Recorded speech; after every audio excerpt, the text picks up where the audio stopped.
Also, before I forget, there's also a little metal cup on the inside that rests on the spring. There it is right here. Just took a magnet to pull it out.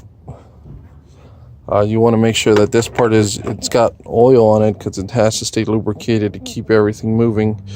You also want to look at it to make sure there's no wear and tear on it. Sometimes these tend to stick. Actually, this one's in rather great condition. It's not jamming up anywhere. I don't see any indentations on it where it's getting stuck. So yeah, this one will just go right back in. That's the top of the valves there, and this one will just go right back in. All right, go ahead and start putting the new one in.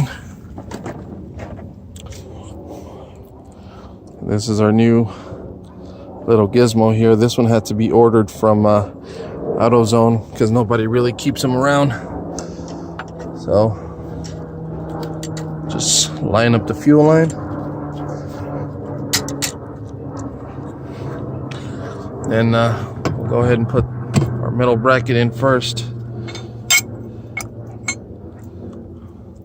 We'll take care of seeping it down in a minute. So you got one bolt here, 10 millimeter. Whoa.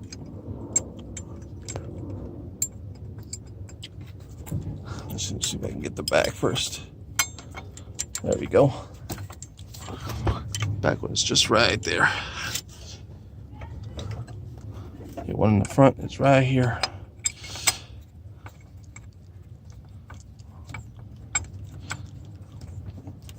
So basically just sits around this connector here. The metal piece just sits around the connector. And you put your 8 millimeters in the back and then screw it on in. And then we'll go ahead and do that, and I'll be right back. All right, guys, so I got the 8 millimeter bolts. It's 8 millimeter. It's got the one in the front, the one in the back. You want to give them even turns. So I basically got one side snug down onto the other side, nice and snug. Don't over tighten it. Back to the other side, nice and snug. And the back side over there. I don't know, I just kind of tighten them down to where they kind of feel right. So there's that one.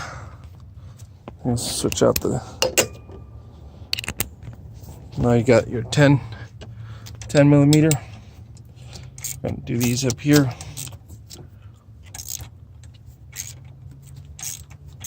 I would highly recommend not to use power tools. You are working with gasoline, and you know, a little spark could be not so nice, especially at this point. That's really it. Same thing with the other side. Just tighten it down where it's a little snug, and then you jump over to your other side and then tighten it down the rest of the way.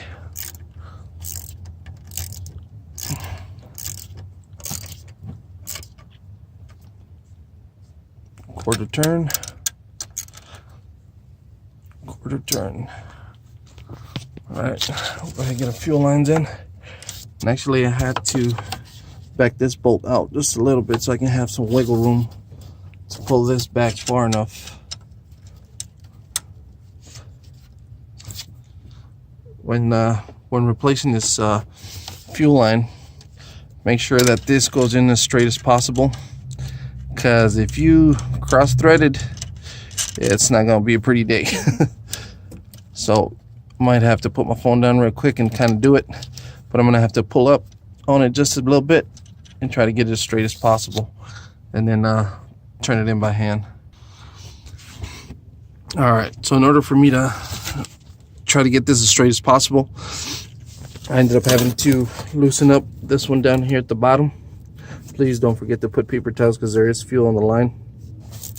So I loosened this one just a bit. I probably gave it about 3 turns out. Gave me enough wiggle room to come up here and just get this one in. Give it enough clearance just to get it straight as possible. And just put it back in. I didn't want to back out the other one, the one on the bottom, too much, because then you're going to be basically playing a game of cat and mouse, tighten one up and then the other one doesn't fit. So at least I know the threads are on right at the bottom. All right.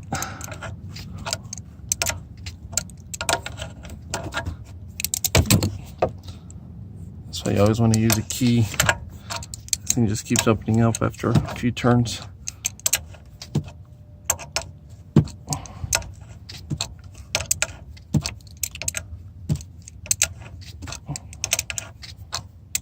All right, now we're getting tighter. I don't want to tighten it up yet too much. Take the measurement of that one and come down here and tighten this one up.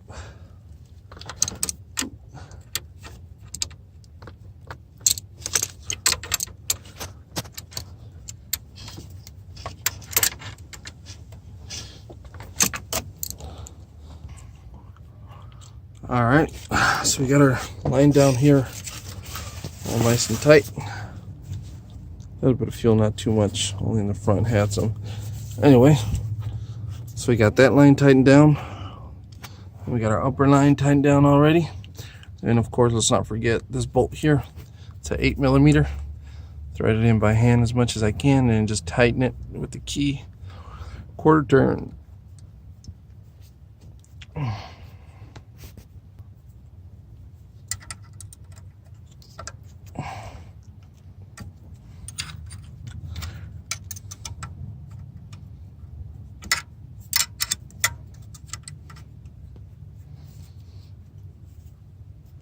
There you go.